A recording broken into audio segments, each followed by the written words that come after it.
So eto na nga po mga kaibigan, Casimero Cuadro Alas pinakitaan sa kanyang sparring ang isang sikat nga po na boxing coach sa Japan. And bago yan kaibigan, please huwag po munang kalimutan i-like at i-subscribe ang ating YouTube channel and pahit na rin po ng notification bell. Maraming salamat po. Ilang araw na nga lang po simula ngayon ay magsisimula na ang bigating laban or big fight ni Saul Sanchez at ni Casimero Cuadro Alas sa bansang Japan. Ayon po sa latest update kay Alas, nasa bansang Japan na po ito at nagpa-practice pa rin, nag-eensayo at meron po siyang naka-sparring na isang Japanese boxer. Humanga po ang isang sikat na coach, kung hindi po ako nagkakamali, ito po ay kakilalang coach nito nga pong si Yukinori Ogoni.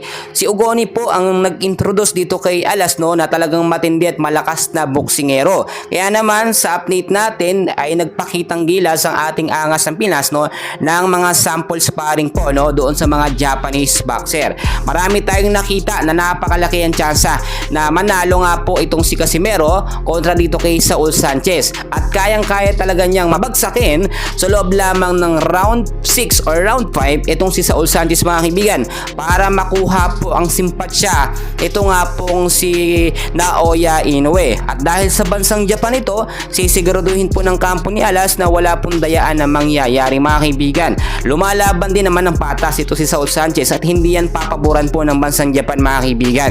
Ayon din sa ilang mga updates mga kaibigan, sumagot na ang kampo ni Naoya Inoue patungkol nga po sa hamon ni Casimero Cuadro Alas na pagkatapos po ng laban nila ni Sanchez ay isunod itong si Naoya Inoue at magkaroon pa ng isang laban. Hindi lamang yan pangahamon bagkos pakiusap mga kaibigan at para daw masubukan kung gaano kalakas itong si Naoya Inoue. Sumagot naman din po ang kampo dyan ni Naoya Inoue kahit doon pa man ang gusto nilang makita kay Alas para paboran at pumayag at pumirma sa kasunduan itong kampo ni Inoue ay talunin niya si Sanchez sa loob lamang ng round 5 hanggang round 6 basta hindi po lalagpas sa round 7 doon sa naging laban ni Inoue at ni Doheny mga kaibigan.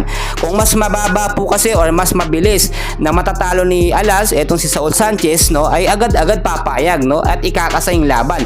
At the same time hindi pa masyadong pagod etong si Casimero. Marami naman tumawa at hindi naniwala sa ganyang klaseng kasunduan nga po. Kasi nga daw bakit may kasunduan pa hindi yung direktang lumaban na agad. Eto nga pong si Naoya Inoue. Well, para sa akin mga kaibigan, challenge po ito para kay Casimero Cuadro Alas. Alam nyo, pinag-iinitan lamang at pinagtatawanan lamang ni Naoya Inoue yung kasunduan nila. Kasi ang akala po ni Naoya Inoue hindi daw talaga kayang pabagsakin or talunin ni Casimero Angas ng Pinas itong si Saul Sanchez sa loob ng round 5 hanggang round 6 dahil matindi at malakas na boksingero po etong si Saul Sanchez. Tignan niyo mabuti mga kaibigan, ang sinasabi ko malakas din na boksingero etong si Saul Sanchez, hindi rin basta-basta pero iba naman ang determinasyon na meron ngayon si Angas ng Pinas hindi lang yung talunin etong si Saul Sanchez bagkos ang goal ni Angas ng Pinas ay makilala po sa buong mundo at syempre talunin etong monster ng Japan na sinatawag niyang turtle mga kaibigan. So yun lamang pong update natin. So dyan lang kayo, please huwag kalimutan i-like at i-subscribe ang ating YouTube channel. Maraming salamat po.